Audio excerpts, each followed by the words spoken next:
Maravilha, obrigada. Deixa eu só me entender aqui com a apresentação agora.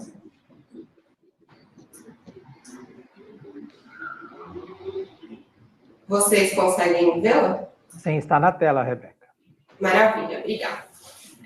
Bom, o projeto da Ferrogrão, então, a gente iniciou os estudos de viabilidade, né, o EVTEA, em 2014. Ele foi uma PMI apresentada pela EDLP à época, mas o eixo da Ferrogrão, ele já é bastante mais antigo que isso. Ele constava já no Plano Geral de Aviação Nacional em 1934.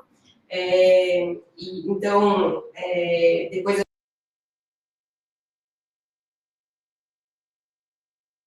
décadas de 70 e 80, mas a gente retoma, então, e inicia os estudos para a implantação dele em 2014, para melhorar, com o objetivo de melhorar a logística, o escoamento da carga do centro-oeste do país em direção ao Arco Norte. Na primeira etapa, que é essa que a gente discute hoje, ele vai conectar o município de Sinop, no Mato Grosso, numa região já bastante consolidada de produção agrícola, ao porto de Miritituba, no Pará, município de Itaituba, e vai transportar aí os principais produtos da pauta de exportação brasileira. Deixa eu só checar como vocês estão enxergando, tá ótimo. A gente tem hoje, né, desde o momento em que o projeto foi enquadrado novamente no PAC no ano passado e que o ministro Alexandre de Moraes autorizou a retomada dos processos administrativos e atualização dos estudos técnicos relativos ao projeto. Então, a gente retomou em 2023, fazendo toda a atualização do pacote que havia sido apresentado em 2019, depois posteriormente analisado e encaminhado pela NTT ao TCU em 2020, fazendo a atualização dos estudos de demanda e mercado, estudos de engenharia e CAPEX, estudos operacionais para atender essa nova demanda, que cresceu significativamente, a gente vai passar um pouquinho aqui por isso. Mas a configuração do projeto permanece a mesma. Então, no mapa à direita aqui a gente vê o eixo da Ferrogrão, conectando Sinop a Miritituba com o terminal em Matupá. É um projeto que tem 933 quilômetros, mais de 90% da carga é de grãos, mas também a gente tem transporte de fertilizantes, combustíveis, outras cargas menores. Serão mais de 60 milhões de toneladas transportadas na ferrovia. Em termos de projeto de engenharia, a gente também vai detalhar um pouquinho. Embora seja um projeto bastante extenso, ele não é um projeto desafiador do ponto de vista de engenharia, não temos nenhuma grande obra de arte especial, não temos túneis, temos um relevo bastante favorável à implantação da Ferrogrão. É uma área super conhecida, porque a ferrovia se encaixa às margens da BR-163, por onde muito tráfego já passa há muitas décadas, então não existem intercorrências geológico-geotécnicas representativas, e aí a gente tem alguns aprimoramentos que foram feitos, visando uma racionalização do plano de implantação da ferrovia. Ela tem 933 quilômetros, a gente sabe o desafio de construir isso, mas nós temos um time de engenharia bastante competente que vem desenhando e nessa etapa de atualização aprimorou bastante o processo e o projeto de implantação dela para que a gente consiga fazê-lo no menor tempo possível. Alguns pontos de destaque sobre o projeto, né? A gente tem ali os 933 quilômetros de linhas férreas, como eu mencionei, as margens da BR-163, o fato de ser um transporte regulado, né, o transporte ferroviário, nos permite uma verificação, um maior controle de procedência da carga que embarca ali. A gente tem a inserção da ferrovia numa área sensível, em bioma amazônico. Então, o fato da gente estabelecer critérios de elegibilidade de carga também garantem, contribuem, né, que, ao contrário do que acontece na rodovia, essa carga tenha sua procedência verificada, seja para que não venha de áreas de desmatamento, seja para que não venha de territórios indígenas. Isso é um grande ponto de destaque e mérito da Ferrogrão. A gente consegue, com a implantação dela, nos números mais à frente, a gente vai ver que ela vai gerar uma grande otimização da logística que atende o estado do Mato Grosso, que hoje tem um cenário de carência, de escassez de alternativas logísticas. Com isso, ela também gera, por ser um modo de transporte mais eficiente, mais sustentável, ela gera um impacto em redução de emissões de CO2, proporcionando aí um transporte mais sustentável.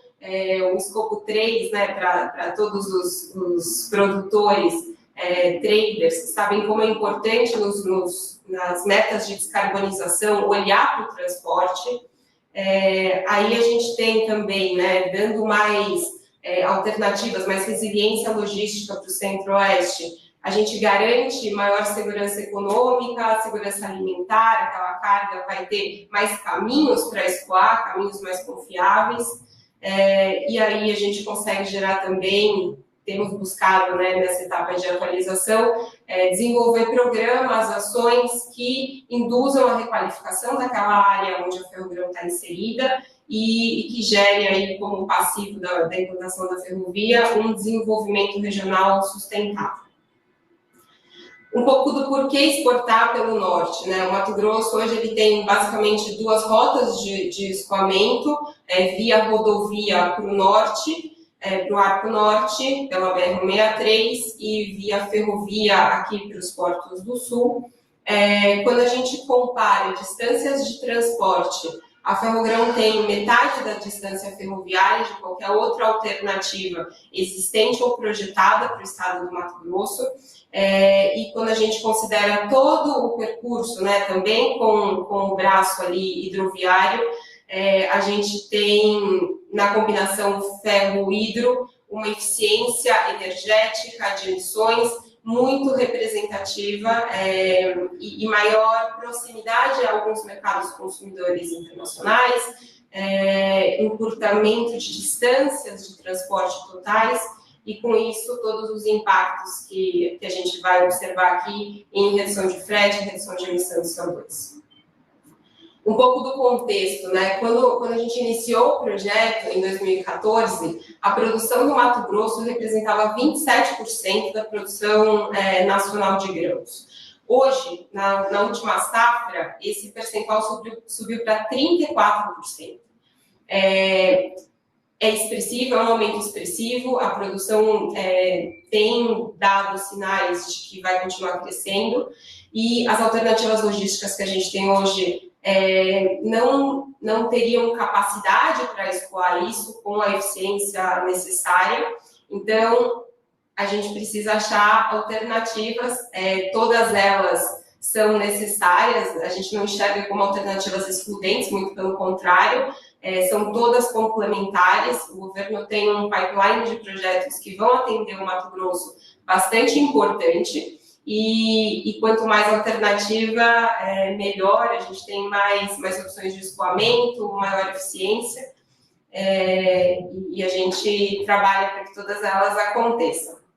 Aqui é um pouco dos números que eu comentei anteriormente. Então, o Mato Grosso é líder na produção, com 34% da carga de toda a produção de grão, soja, milho e depois os farelos no Brasil. Isso representa quase 100 milhões de toneladas na última safra. Aqui é um pouco da tendência de como isso vai crescer e como que a participação do Mato Grosso também tende a crescer, o share de produção, chegando aí a 37% das mais de 460 milhões de toneladas projetadas até o ano de 2050. E na contramão disso, a gente vê a escassez de alternativas logísticas para o estado. São menos de 350 quilômetros de ferrovias atendendo ali a região, e isso gera um impacto, né? Menos competitividade, um maior entrave ao desenvolvimento, plano de desenvolvimento econômico do estado e de toda a região por onde o projeto estaria inserido. Passando um pouco sobre os impactos econômicos. um pouco diferente da dinâmica do que acontece no Brasil, né? Hoje, no cenário atual, olhando para o ano de 2022, que é o ano base do nosso estudo, a gente via ali uma distribuição entre modais ferroviário e rodoviário de 50%, também em função das políticas tarifárias aplicadas hoje nas alternativas de transporte disponíveis, mas quando a gente olha o impacto em matriz de transporte, em distribuição de carga pela matriz de transporte, num cenário com a Ferrogrão, essa mudança é significativa. A gente teria um modal ferroviário aí atingindo quase 86%, até em alguns cenários mais do que 86%, de toda a exportação de grãos que o Estado vai ter nos próximos anos, nas próximas décadas, e isso traz uma série de benefícios. O primeiro deles, não mais importante, mas também bastante significativo, é o impacto econômico, com projeção de redução de frete médio sobre toda a carga de grãos exportada no Mato Grosso de 20%, e isso não é só na área de captação, então a gente sempre destaca que isso é frete médio do Mato Grosso, porque existe toda a área de captação do projeto, que vai ter reduções ainda mais expressivas, mas quando a gente muda a dinâmica de distribuição e escoamento da carga, a gente acaba impactando com uma rede de transportes que funciona em rede, todas as demais regiões ali do estado. Isso representa uma redução de cerca de 8 bilhões de reais por ano em custos logísticos, e a gente sabe que isso impacta diretamente em competitividade, ganho de mercado e desenvolvimento econômico para a região.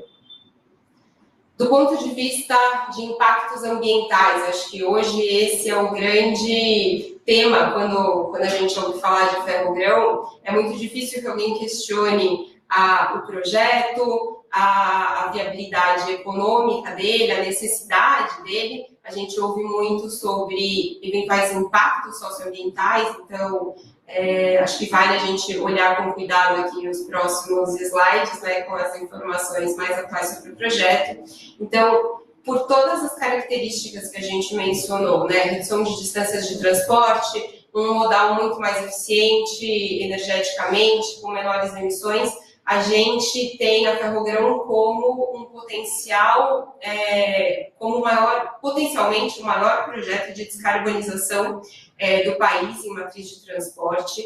A gente tem projetados cerca de 30%, que daria 4 a 5 milhões de toneladas de CO2 evitados anualmente, apenas pela mudança de matriz de transporte. Isso não significa só o que migra da rodovia para a ferrovia, mas também o que migra de outras alternativas, outras composições rodoviárias, ferroviárias, para o eixo da Ferrogrão. Isso é bastante expressivo. Aqui um pouco de comparação do que significa, né, a composição da Ferrogrão hoje projetada. Tem 170 vagões com 3 locomotivas. Isso representa aproximadamente 420 caminhões que trafegam hoje pelas rodovias rumo aos portos de terminais de exportação, nos portos. Com isso, a gente tem, para dar uma ideia, né, a eficiência energética do modo ferroviário é 90% maior do que a do modo rodoviário. Então, o ferroviário emite 10% de CO2 do que emite o mesmo transporte, né, por tonelada, um modo rodoviário. E isso gera aquela redução grande de 4 a 5 milhões de toneladas ano de CO2 evitado. Além disso, pela configuração do projeto, ali nos primeiros slides, a gente vê que existem 2 pontas, os terminais de Sinop e Miritituba, e um único terminal entre as 2 extremidades, que seria o terminal de Matupá, também inserido em área consolidada de produção agrícola. Então, o projeto tomou o cuidado, né, de não prever, não temos nenhum tipo de terminal de carga e descarga em área de vegetação nativa, e esse eventual adensamento populacional não acontece ao longo do eixo ferroviário, ele acontece tradicionalmente ao longo no entorno dos terminais de carga e descarga. Então, com isso, a gente garante ali uma proteção ao longo de grande parte dela, ao longo de mais de 700 quilômetros, em área de vegetação nativa. Isso não, a gente não observa isso em modos rodoviários, né, onde você induz aquela ocupação lindeira. Além disso, sem um transporte regulado, nós estamos desenhando nessa etapa de atualização critérios de elegibilidade de embarque de carga, buscando rastreabilidade, mas também mecanismos para induzir uma recuperação de áreas degradadas, para que a expansão agrícola projetada já, seja com ou sem a implantação da ferrovia, a gente tem projeção de expansão agrícola vislumbrada, para que isso aconteça em áreas degradadas e com isso a gente gere remoção de CO2 da atmosfera com a conversão dessas áreas. E aí a gente, com todo esse pacote de medidas e programas que estão sendo desenhados pelos nossos times técnicos, em conjunto com os times de licenciamento ambiental, os times de sustentabilidade do governo, que a gente consiga desenhar esses mecanismos para induzir a requalificação daquela área e ordenação de desocupação do solo e desenvolvimento regional sustentável. Sobre desmatamento, que é outro ponto também que a gente ouve muito falar, com números muito grandes, muito até assustadoramente pouco críveis. Existem duas razões pelas quais qualquer projeto de infraestrutura poderia gerar desmatamento. A primeira delas é na implantação, então, para a construção efetivamente da Ferrogrão, que é o que a gente consegue mensurar, nós temos cerca de 5 mil hectares, se a gente considerar em faixa de domínio total, não em área de vegetação nativa. Grande parte disso já foi desmatado, a área de área urbana, a área que já foi aberta, as margens da BR-163. Então, se a gente considerar o que de fato ainda tem de remanescente de vegetação nativa na faixa de domínio da Ferrogrão, nós teríamos 20 quilômetros quadrados. Então, no pior cenário, se toda a faixa de domínio precisasse ser aberta, desmatada, nós teríamos 20 quilômetros quadrados de desmatamento. É bastante inferior aos muitos números que a gente viu, né, como 49 mil quilômetros quadrados, 3 mil quilômetros quadrados. E a gente entende que o segundo pilar de um eventual desmatamento seria a expansão agrícola, mas a gente tem desenhado mecanismos para que isso gere mais impactos positivos, como conversão de áreas degradadas, do que impactos negativos associados ao projeto. Com relação a impactos sociais em terras indígenas, outro tema bastante importante, a Ferrogrão não passa por nenhuma terra indígena. Isso é bastante, eu vou até frisar novamente aqui, com base em todas as informações oficiais da FUNAI. É fácil ver, eu até vou compartilhar aqui um mapa onde isso fica bastante claro. O projeto não passa por dentro, não tangencia nenhuma terra indígena demarcada. Aqui tem as distâncias, inclusive. Existe uma portaria interministerial, que é a portaria 060 de 2015, do Ministério do Meio Ambiente, Ministério da Justiça, Ministério das Cidades e Ministério da Saúde, que define qual é a distância de amortecimento de eventuais impactos de diferentes tipologias de projetos de infraestrutura. Para o caso de projetos ferroviários, essa portaria interministerial estabelece uma distância de 10 quilômetros. Então, aqui na imagem é possível ver o eixo da Ferrogrão tracejado e essa linha amarela que contorna seria esse buffer de 10 quilômetros para cada lado do eixo da ferrovia, para mostrar a distância disso até as terras indígenas, que são essas demarcadas aqui em lilás. Dentro desses 10 quilômetros, a gente tem duas terras indígenas urbanas. Elas estão dentro da mancha urbana em Itaituba, do outro lado do rio Tapajós. Essas estão localizadas a 5,9 e 8,5 quilômetros dos terminais portuários que já operam, que é onde a Ferrogrão vai chegar, e isso implica que essas terras indígenas, essas comunidades, precisam ser ouvidas com relação ao projeto, no âmbito ali das oitivas do processo de licenciamento ambiental. Isso está sendo muito bem desenhado e conduzido agora pelo Ministério dos Transportes. Foi criado um grupo técnico para tratar de questões, demandas de representações indígenas, de comunidades locais. Nos últimos 6 meses, esse grupo técnico, a Mariane vai ter muito mais informação, mas é notável os avanços que foram alcançados nesse ambiente de discussão, onde foram recepcionadas as dúvidas, expostas as informações corretas sobre o projeto. Isso tudo foi sistematizado e todas essas contribuições apresentadas depois dessa sistematização nos foram transmitidas e elas vieram como orientações de estudos complementares ao EVTEA na frente socioambiental.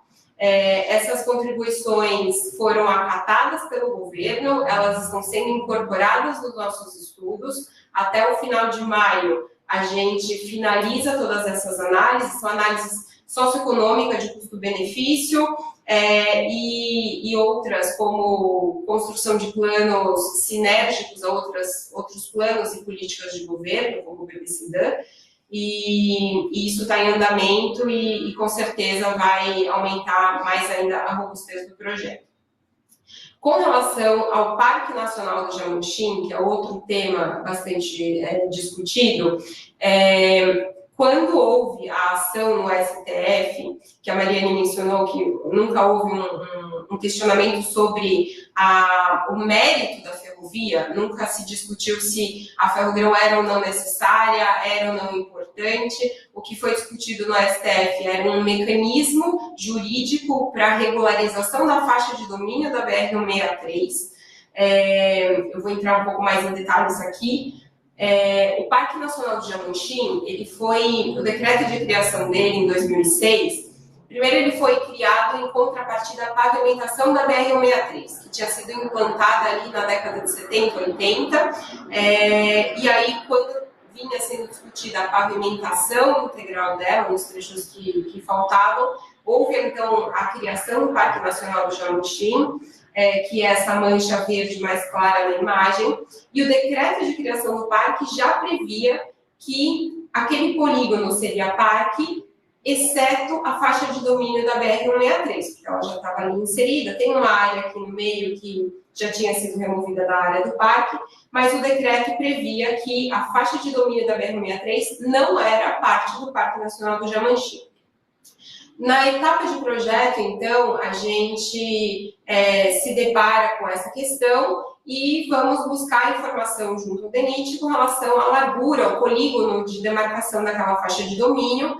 À época, o DENIT retornou dizendo que não havia uma delimitação e o governo, então, decide fazer essa delimitação da faixa de domínio oficialmente via medida provisória. Isso passa por tramitação no Congresso, volta, a faixa definida pelo governo já previa a largura necessária para a implantação de outras infraestruturas, linhas de transmissão, dutovias, e aí isso volta em 2021, o projeto da Ferrogrão considera aqueles limites demarcados, regularizados na faixa de domínio da BR-163, até com alterações geométricas para que a ferrovia pudesse caber dentro da faixa de domínio da BR-163. E aí, em 2021, ocorre essa manifestação do PSOL, junto ao STF, questionando se o mecanismo jurídico, ou seja, se o uso de medida provisória teria sido adequado para fazer essa regularização. O ministro Alexandre, então, em maio do ano passado, encaminha a discussão para um centro de soluções alternativas de litígio e define que o grupo de trabalho, a gente não é parte desse grupo, ele é encabeçado pelo Ministério dos Transportes, então há uma devolutiva dizendo que seria necessário fazer uma atualização dos estudos, e o ministro autoriza essa atualização, e é assim que, no segundo semestre de 2023, a gente começa a trabalhar nesse sentido. Então, aqui, só para frisar realmente, na área do Parque Nacional de Amoxim, a Ferrogrão está dentro da faixa de domínio da BR-63, portanto, fora da área do parque. Eu mencionei logo no começo que a implantação da Ferrogrão não tem nenhuma obra complexa, até a gente tem aqui alguns quantitativos, são 79 OAEs entre pontes e viadutos ferroviários e rodoviários, isso representa 9 quilômetros aproximadamente, em extensão, em 933, para vocês terem uma ideia, a maior ponte que a gente tem é uma ponte de 250 metros de extensão. A gente tem cerca de 117 milhões de metros cúbicos de terraplenagem. Comparativamente, isso é metade da movimentação de terra por quilômetro do que teve no ramal S11D da Vale. Tem 48 pátios ferroviários de cruzamento. Aqui tem todos os quantitativos, acho que eu já devo estar quase estourando o meu tempo, então eu vou seguir. Quando a gente iniciou os estudos, para ter elementos bastante robustos, estudos de engenharia bastante superior até do que se faz normalmente no EVTER, foram feitas várias campanhas de levantamentos de campo, incluindo sondagens, aerofotogrametria, análise de jazida. Isso tudo foi muito bem estudado para que a gente tivesse um projeto bastante robusto. Aqui a ponte que eu mencionei, de 250 metros de comprimento. E aí, quando a gente retoma, então, no segundo semestre de 2023, esses estudos, o estudo de engenharia é bastante sólido. Eu vi algumas perguntas, até na publicação no LinkedIn, sobre o projeto, questionando sobre o traçado da Ferrogrão, se aquele traçado continuaria o mesmo.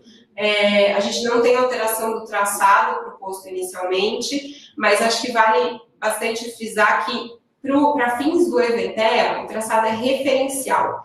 Isso significa que todo o modelo econômico-financeiro, todo o modelo da concessão é calcado nesse traçado, e ele foi muito bem estudado, foram feitas várias alternativas, considerando disponibilidade de material, a própria topografia, aerofotogrametria, sondagens, tudo isso foi muito bem estudado, mas o traçado final da ferrovia, como acontece em qualquer projeto de engenharia, só vai ser cravado, definido, quando a gente tiver um projeto executivo pós-concessão.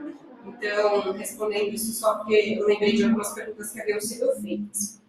Então, a gente inicia aqui em 2023 a atualização dos estudos. Aqui tem um ponto bastante importante que eu esqueci de mencionar. Uma das primeiras análises que foram feitas em 2015, quando a gente começou o projeto, foi a análise de potenciais riscos e impactos socioambientais da Ferrogrão. Então, isso foi feito à época exatamente para identificar as sensibilidades, as sinergias, os impactos positivos que poderiam acontecer no projeto, né? Quando a gente pensa em impacto, a gente olha só o impacto negativo, mas não, existem impactos bastante positivos de fazer o projeto versus não fazer, num cenário de intensificação de transporte rodoviário, por exemplo. E aí, o resultado de toda essa análise, que foi muito bem conduzida, bastante aprofundada, era de que o projeto tinha muito mais impactos positivos do que negativos, e aí a gente seguiu com os estudos técnicos, econômicos e financeiros. Aqui um pouco da visão, né, de todo esse processo de 2014 até hoje, e que, dando tudo certo, vai terminar em breve, aí com o projeto indo a mercado. A gente está nessa etapa de atualização, aprovação dos estudos atualizados de viabilidade junto ao Ministério dos Transportes, a InfraSA e a NTT. Em paralelo, corre dentro do governo a atualização do EIA-RIMA, condução das coletivas, todo o processo de atualização para licenciamento ambiental. e a gente tem aí 3 meses programados, determinados pelo ministro Alexandre, para a conclusão desses estudos.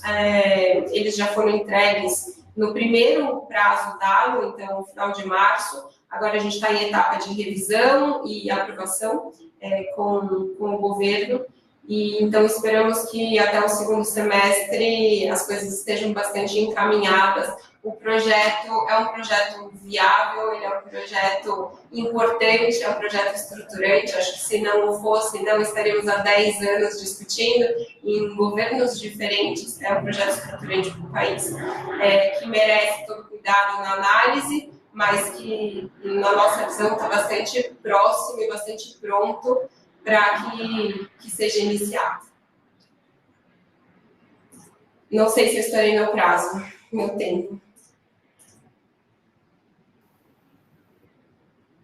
Muito obrigado, Rebeca. Foi esclarecedor. É realmente um dos projetos mais, como é que eu posso dizer, emblemáticos da nossa malha ferroviária, talvez o mais emblemático da infraestrutura brasileira. Tamanho, tempo e a importância que a gente vê neste projeto.